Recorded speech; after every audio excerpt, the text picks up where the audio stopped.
নমস্কার সকলকে। আজকে আমরা চলে এসেছি প্রায় আমরা ডব্লিউবিএসএসসির এসএলএসটি এর যে প্রিপারেশন আমরা নিচ্ছি বা আমরা আলোচনা করছি, প্রায় শেষের দিকে চলে এসেছি। এটা ৮ নম্বর ইউনিটের কাছাকাছি চলে এসেছি। তো আর ২-৩ দিনের মধ্যে হচ্ছে এটা কভার আপ হয়ে যাবে। বাকি যে দুটো ইউনিট আছে সমস্ত কিছু রেডি। এবং সবাইকে বলবো যারা এখনো পর্যন্ত আগের ভিডিওগুলো দেখেননি অবশ্যই দেখুন। শুধুমাত্র ডব্লিউবিএসএসসিতে কাজে লাগবে না, তার সাথে সাথে অন্যান্য হচ্ছে ক্ষেত্রেও লাগবে। কেউ বিএ ইন এডুকেশন থেকে শুরু করে এম ইন এডুকেশন থেকে শুরু করে বিএড থেকে শুরু করে এমএড থেকে শুরু করে সমস্ত ক্ষেত্রেই কিন্তু লাগবে। তো তার জন্য বলবো সাবস্ক্রাইব করে রাখুন। এতে কি হবে, বিভিন্ন আরও আপডেটেড ভিডিওগুলো আমি আপলোড করব এবং বিষয়গুলো নিয়ে আলোচনা করব। আর সঙ্গে লাইক করুন, কমেন্ট করুন এবং চলুন এগিয়ে যাই। Concept and criteria of mental health. Actually West Bengal SSC সিলেবাসে 11-12 ক্লাস 11-12 সিলেবাসে এই টপিকটা এতটাই গুরুত্বপূর্ণ, কারণ শিক্ষা গ্রহণ করব আমরা, দ্যাট ইজ ওকে, বাট তার সাথে সাথে শিক্ষার্থীর মানসিক স্বাস্থ্য কতটা থাকছে ভালো সেটাও জানা দরকার। কারণ যদি সে মেন্টালি ব্যক্তিটি ফিট হয় বা শিক্ষার্থী যদি মেন্টালি ফিট হয় বা শিশুটি যদি মেন্টালি ফিট হয়, then he or she get more education or he or she learn more knowledge, তাই না? তো সে ভালো করে শিখতে পারবে, সে ভালো করে নলেজ নিতে পারবে, সে ভালো করে ইনফরমেশন নিতে পারবে, সে তার মধ্যে ক্রিয়েটিভ থিঙ্কিং আসবে, সমস্ত কিছু। আমি not only particularly not only focus knowledge, তার মধ্যে সুস্থ চিন্তন যদি সে তার মধ্যে না থাকে তাহলে কিন্তু সে যে কোনো বিষয়ে কনসেন্ট্রেট করে বা সেই নতুনত্ব বিষয়ের মধ্যে নিয়ে আসতে পারবে না। তার জন্য মেন্টাল হেলথ থাকাটা বা মানসিক স্বাস্থ্য সম্পর্কে সচেতনতা বা তার সাথে সাথে এটা সুস্থ থাকাটা নেসেসারি। তো তার জন্য আমরা এটা সম্পর্কে জানবো। তো তাহলে মানসিক বেশি কথা না বাড়িয়ে আমি চলে যাচ্ছি। যে সমস্ত কনসেপ্টগুলো আমি ফোকাস করছি, ইম্পর্টেন্ট দিকগুলো মন দিয়ে শুনবেন, কারণ খুবই ইম্পর্টেন্ট জায়গাগুলো আমি ফোকাস করব। Concept and criteria of mental health. তো first of all, social and emotional wellbeing of people and communities. তার মানে কি, তার আগে বলে দিই একটা ছোট্ট হিস্ট্রি রয়েছে। যে আগে যখন আমরা দেখেছি, আগে আমরা যখন জেনেছি, দেখেছি বললে ভুল হবে, জেনেছি। কারণ যখন হিউম্যান সিভিলাইজেশনের ক্ষেত্রে অ্যানসিয়েন্ট পিরিয়ড থেকে যদি দেখি আমরা, তাহলে দেখব যে অথর্ববেদা, চরক সংহিতা, সুশ্রুতি সংহিতা, তারপরে অষ্টাঙ্গ সংগ্রহ, এগুলো হচ্ছে ফোকাস করেছে যে mind with specific method of treatment. ঠিক আছে, তো এই জায়গাগুলো ফোকাস করেছে। তারপরে আমরা বার্নহাম যেখানে বলেছিলেন যে অনেকটাই এমফাসাইজ করেছেন importance of integration or wholeness of the personality কীভাবে হচ্ছে তৈরি হবে। If you mentally fit, then your then show your facial expression in your personality and show your behavior in your personality, তাই না? তার জন্য mental health also affected your personality and our personality. তাই একটা জিনিস মনে রাখতে হবে যে emotionally, if you emotionally mature, then you survive anywhere. হ্যাঁ, if you emotionally mature, then you communicate your survival society and you communicate your communities and you stay your community বা হচ্ছে তুমি সেইখানে ভালো করে থাকতে পারবে। And lack of mental disorder. তাহলে একটা জিনিস থেকেই যায়, যদি আমি বলি যে মেন্টাল ডিসঅর্ডার থেকে মুক্ত যারা, তারাই হচ্ছে মানসিক স্বাস্থ্যে ভালো। তো তাহলে এটা তো অবশ্যই ভালো করে বোঝা যাচ্ছে যে মেন্টাল ডিসঅর্ডার থেকে রিমুভ থাকছে বা হচ্ছে থাকছে না। মেন্টাল ডিজর্ডার থাকছে না, ল্যাক থাকছে। And today the about of 450 million people suffer from the, একটা ডেটা পেয়েছি, যে ডেটাটা WHO থেকে আমি পেয়েছি। তো সেখানে বলা হচ্ছে যে 450 million people suffer from mental or behavioral disorder. According to WHO's global burden of disease 2001, 33% of the year lived with disability. Lived with disability are due to what? Due to neuro psychiatric disorder. মানে প্রায় 33% হচ্ছে neuropsychiatric ডিজর্ডারে ভুগছে, বাকি হচ্ছে others. তার মধ্যে further 2.1% to intentional injuries, WHO data থেকে পেয়েছি, যেটা আমি বললাম। তো হতে পারে, দিতে পারে, তার জন্য আমি বললাম ওয়েলনেস রাদার দেন ইলনেস। ইলনেসের থেকে ওয়েলনেস হচ্ছে মেন্টাল হেলথের মূল বিষয়। এবং ওয়ার্ল্ড হেলথ অর্গানাইজেশন যেখানে ফোকাস করেছেন যে বা stated that health is a state of complete physical, মানে ব্যক্তি যদি ফিজিক্যালি, মেন্টালি, সোশ্যালি ওয়েলবিং থাকে, then not merely absence of disease or infirmity, মানে তার ডিজিজ থেকেও মুক্ত থাকছে। Then we called he or she is mentally fit. And mental health includes our emotional and psychological and social well-being. Mental health হচ্ছে emotionally, socially, psychologically হচ্ছে সুস্থ থাকা বা ওয়েলবিং থাকা, and it affects how we think, how we feel and how we act, তাই না? মানে শুধুমাত্র আমি কিভাবে কাজ করছি সেটা বড় কথা নয়, তার সাথে সাথে কিভাবে ভাবছি, কিভাবে সেটাকে অনুভব করছি, তারপর সেটাকে কিভাবে কাজ করছি, এটাও ম্যাটার করে। দেন helps determine, it also helps determine how we handle the stress.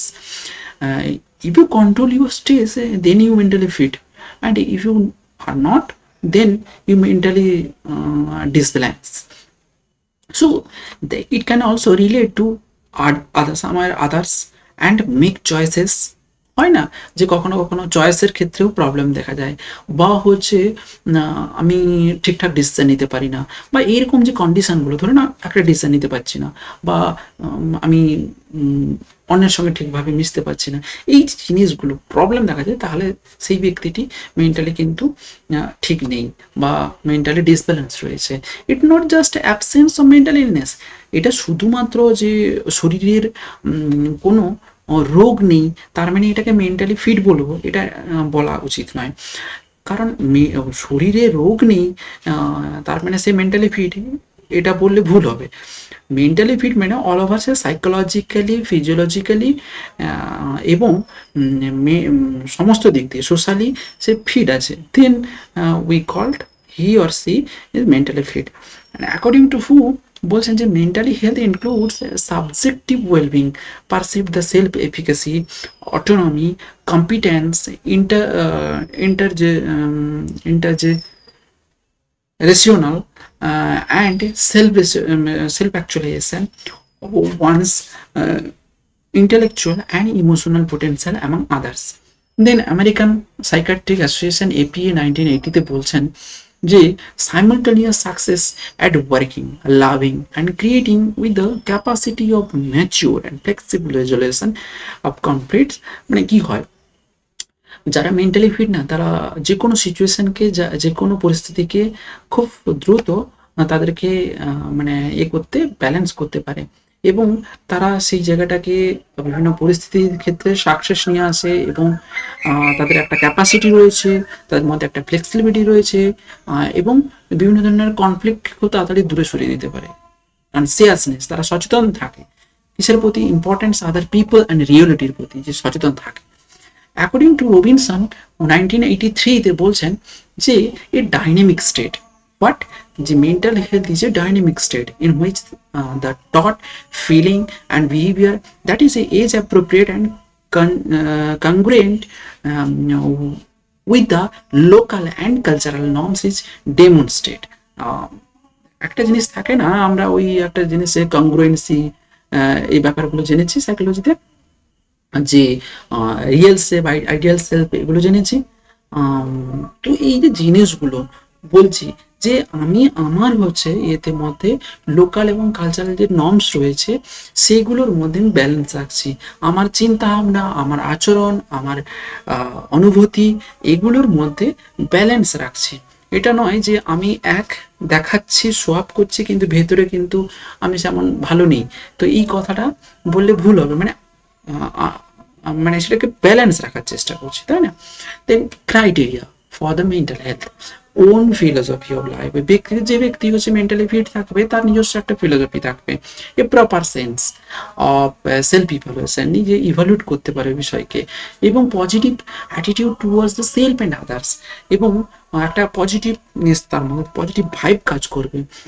নিজের প্রতি যেমন একটা পজিটিভিটি থাকবে তেমনি আদার্সের প্রতিও একটা পজিটিভিটি থাকবে, অ্যান্ড ওপেন মাইন্ডেড থাকবে, যে তার চিন্তা ভাবনা, কারণ অনেকে আমরা দেখেছি যে হচ্ছে ওপেন মাইন্ডেড নয়, একটা ন্যারো মাইন্ডেড টাইপ কথাবার্তা বলে।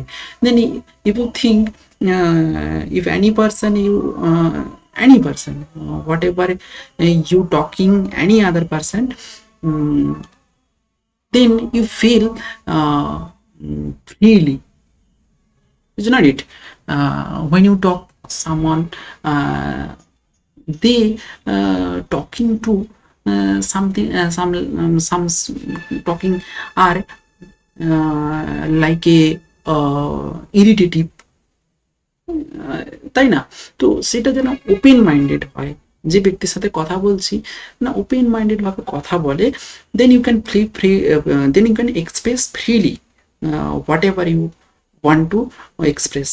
দেন ইমোশনালি ম্যাচিওর, ইমোশনালি ইমোশনকে কন্ট্রোল করতে পারছে, সোশ্যালি সে অ্যাডজাস্ট করতে পারছে, সমাজের প্রতিটা বিষয়ের সাথে অ্যাডজাস্ট করতে পারছে।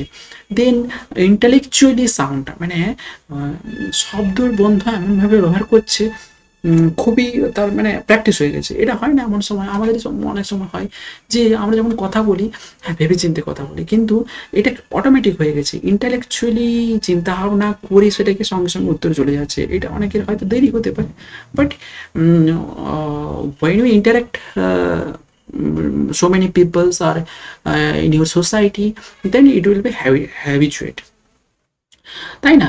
And self judgement, sometime self judgement নিজেকে যে করার ব্যাপার একটা থাকে, ইউ ডোন্ট জাজ your own behaviour or your own activity, then you cannot judge any other person, because first of all you judge yourself, you judge your activity, এটা mandatory. তাহলে তুমি নিজেরটা ঠিক দেখতে পাচ্ছ না, বা নিজের ভুলটা দেখতে পাচ্ছ না, লোকের ভুল দেখতে এগিয়ে যাচ্ছ। সুতরাং নিজের ভুলটা আগে দেখো, যে তুমি তোমার কোথায় হচ্ছে ল্যাক আছে। তো it is very important. So varied interest, so বিভিন্ন ধরনের ইন্টারেস্ট থাকতে পারে।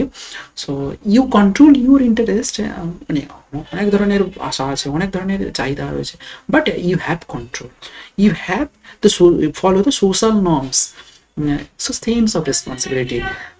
তো মানে একটা রেসপন্সিবল সিটিজেন, একটা রেসপন্সিবল নাগরিক হিসেবে গড়ে ওঠার কিন্তু ইয়ে থাকে, গোল ওরিয়েন্টেড।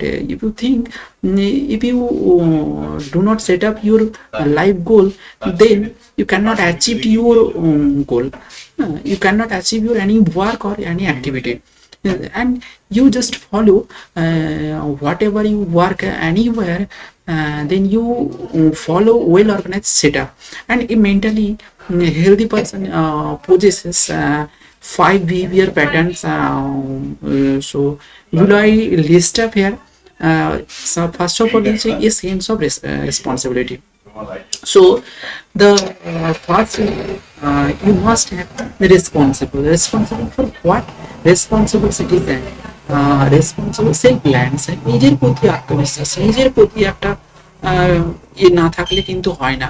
দেন ডাইরেকশন, একটা নির্দিষ্ট ডাইরেকশনে যাওয়ার একটা ব্যাপার থাকবে, এবং হ্যাভ দ্য পার্সোনাল ভ্যালু, নিজস্ব একটা ভ্যালু থাকবে, নিজস্ব একটা মূল্যবোধ থাকবে, অ্যান্ড তার সঙ্গে সঙ্গে একটা ইন্ডিভিজুয়ালিটি থাকবে, একটা ব্যক্তিত্ব, যে নিজস্ব একটা পার্সোনাল একটা এরিয়া থাকবে। Then the next area is symptoms of the mental healthness. So first of all, unable to concentrate in your studies. Sometimes if the child is if the child do not concentrate any other studies or in classroom studies, then he or she will not mentally fit. So getting angry and very aggressive mood. Sometimes the child are showing aggressive, very angry mood. They are feeling very low and lonely sometimes, and very sensitive, like you talking more, or sometimes you do not talk anyone, and not able to trust completely another person. Some যেরকম হচ্ছে সহজে কাউকে বিশ্বাস করে নিতে পারে না, সহজে কমপ্লিটলি সে বিশ্বাস করে নিতে পারে না, and unable to take risk of endeavour. অনেক আছে যে হচ্ছে রিস্ক নিতে পারে না, বা হচ্ছে মানে ফেল হয়ে যাবে সেটাকে সে ভয় পায়। So this type of child are facing mentally unhealthy or mentally unfit. But somewhere the gap, the behavior are showing, the personality are showing somewhere the gap. And the next part is role of parents in maintaining a good mental health.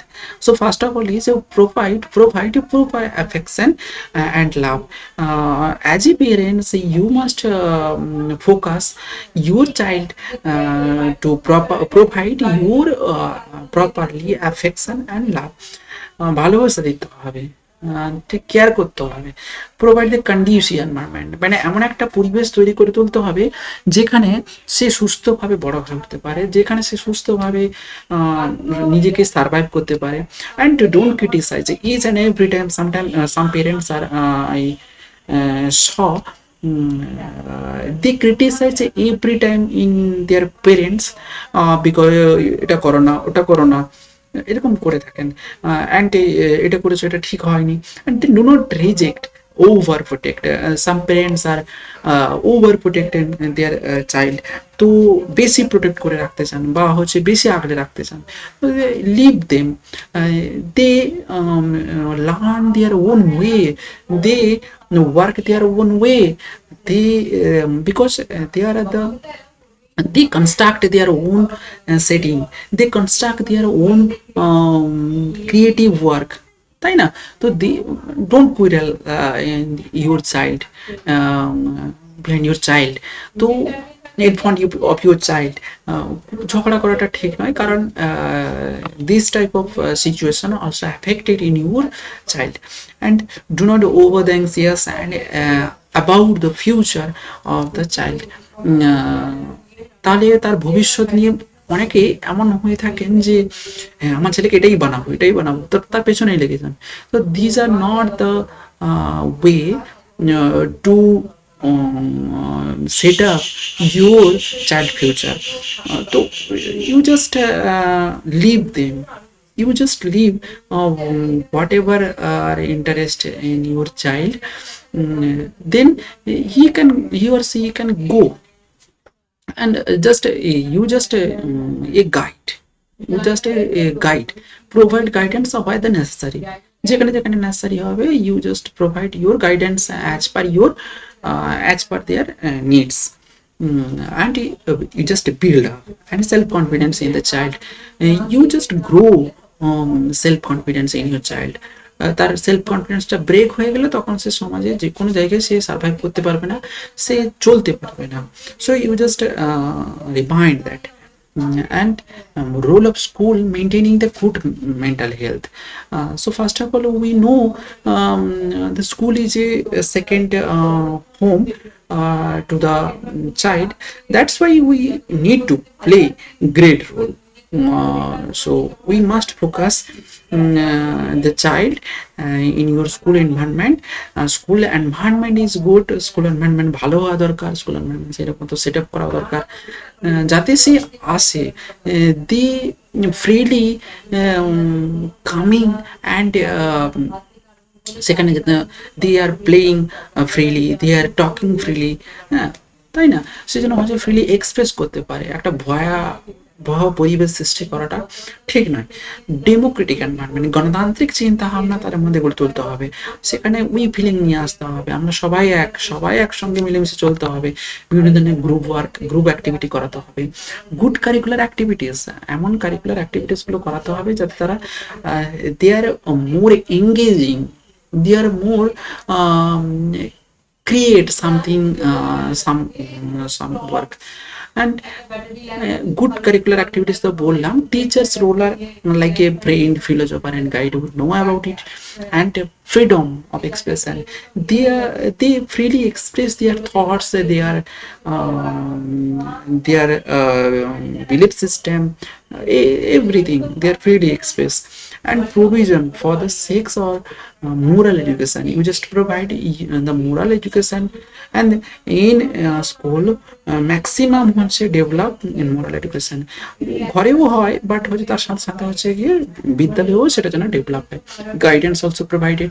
Mental health of the teacher, sometime কি হয় যে সবকিছু দেখতে গিয়ে শুধু শিক্ষার্থীর দেখতে গেলে হয় না, একটা শিক্ষকেরও মেন্টাল হেলথ একটা ম্যাটার করে। If the teacher possesses sound mental health, then he can do incalculable harm to the nation. তাহলে একজন শিক্ষক কিন্তু জাতির প্রতি যদি মেন্টালি আনহেলদি হয়, আনফিট হয়, তাহলে কিন্তু সে জাতির যে গড়ার যে যিনি হাতিয়ার, তো তিনি হচ্ছে কি হাতিয়ার করতে পারবে। In terms of poor guidance to the students and teaching is clean work, একটা ক্লিন ওয়ার্ক তার থাকবে। Contact with the youth, variety of work করবেন।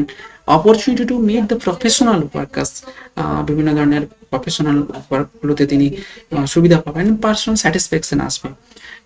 কারণ কি? Teachers maladjustment, causes of teachers maladjustment, because lack of professional aptitude, তার সেই প্রবণতা নেই এক্সট্রা ওয়ার্ক, হার্ড ওয়ার্ক। যেরকম হচ্ছে কি হয়, কলেজ বলুন, ইউনিভার্সিটি বলুন, সমস্ত জায়গায় এতটা হার্ড ওয়ার্কে ব্যস্ত থাকেন, তখন শিক্ষার্থীদের সঠিকভাবে সামলাতে পারেন না। তো তার জন্য কি হয়, তার নিজের মধ্যে হচ্ছে একটা সব সময় রাগান্বিত ভাব চলে আসে, বা হচ্ছে বোরিং ভাব, মানে মানে টায়ার্ডনেস তার মধ্যে দেখা যায়। সো হাই মোরাল এক্সপেকটেশন তার মধ্যে থেকে আসে, বা তাকে যদি ভাবা হয়। এবং রিলেশনশিপ অ্যামং দ্য টিচার্স, শিক্ষকের সাথেও একটা ভালো সম্পর্ক না থাকলে, ল্যাক অফ ফ্যাসিলিটিস না থাকলে এরকম আসে সমস্যা। মেইন কজেস অফ পুর মেন্টাল হেলথ ইন এডুকেশন, কেন এর কারণগুলো আসে? হেরিডিটারি, মোটামুটি 3টা জায়গা হেরিডিটারি, যেমন হচ্ছে defective genes, structure, appearance. Defective genes, structure, appearance এগুলো ম্যাটার করে। Constitutional and or psychological factors like a poor health, physical defects, inferiority complex, etc. And environmental factors হচ্ছে যেগুলো uncongenital environment at home, school and social and emotional maladjustment, preventive and preservative measures যেগুলো আমরা দেখতে পাই। Make aware of the various causes of the mental maladjustment, make aware of the child potentialities and inner resources, and right to make his own choice, নিজেকে ছাড়তে হবে, তার নিজস্ব যে চয়েস রয়েছে সেগুলো দেখতে হবে। Focus life with integrity and creative cooperative building set up করতে হবে। ডেভেলপ উই ফিলিংকে ডেভেলপ করতে হবে। তার সাথে সাথে হচ্ছে make aware the greatest hygiene maintain করতে হবে, বিকজ হাইজিন মেনটেন করলে কিন্তু তার সাথে সাথে মেন্টালি হেলদি থাকবেই, অনেকটা চলে আসবে। তো ডেভেলপ হেলদি হিউম্যান রিলেশনশিপ, মানুষের সাথে হেলদি হিউম্যান রিলেশনশিপ করে তোলাই হচ্ছে মূল বিষয়। তাহলে বোঝা গেল যে আমরা যেগুলো জানলাম যে মেন্টালি হেলথের যে সমস্ত জিনিসগুলো রয়েছে, আমি আরেকবার বলে দিচ্ছি। তাহলে মেন্টালি হেলথ হচ্ছে সোশ্যালি, ইমোশনালি, বায়োলজিক্যালি সে ফিট যদি থাকে তাহলে মেন্টালি হেলথ। দেন হুয়ের ডেফিনেশন আমরা জানলাম যে কমপ্লিট ফিজিক্যাল, মেন্টাল, সোশ্যাল ওয়েলবিংকে প্রায়োরিটি দিয়েছে। এবং মেন্টাল হেলথ বলতে include the subjective wellbeing, self efficacy and autonomy, 3টা জায়গা। সাবজেক্টিভ ওয়েলবিং আর সেলফ এফিকাসি, এই যে জায়গাগুলো, অটোনমি, কম্পিটেন্স, এই যে জায়গাগুলোকে ফোকাস করা হয়েছে। তারপরে হচ্ছে ক্রাইটেরিয়া সম্পর্কে বললাম, কি কি ক্রাইটেরিয়া মেন্টাল হেলথে। তারপরে বললাম যে হচ্ছে mentally healthy person possesses 5 behaviour patterns কিরকম হবে, responsibility, self reliance, direction, personal value, individuality, symptoms কি কি থাকতে পারে, তারপরে রোল অফ পেরেন্টসের কি রোল থাকে, টিচারের কি রোলস থাকে, স্কুলের কি রোল থাকে, এগুলো বললাম। তারপরে এখানে যেরকম হচ্ছে বললাম যে teaching is a clean work, teaching contact with youth, সমস্ত কিছু কিন্তু করতে হবে। তাহলে একটা মানে প্রিভেন্টিভ প্রিজারভেটিভ মেজার্সও বললাম যে ফোকাস কোনটা ইন্টিগ্রিটিকে ফোকাস করবে। বোঝা গেল? Thank you so much, thanks to all of you. আজকে এই পর্যন্ত। নেক্সট হচ্ছে আসছে মেন্টাল হাইজিন নিয়ে, তো আশা করি ভালো লাগবে। লাইক করুন, কমেন্ট করুন। Thank you so much.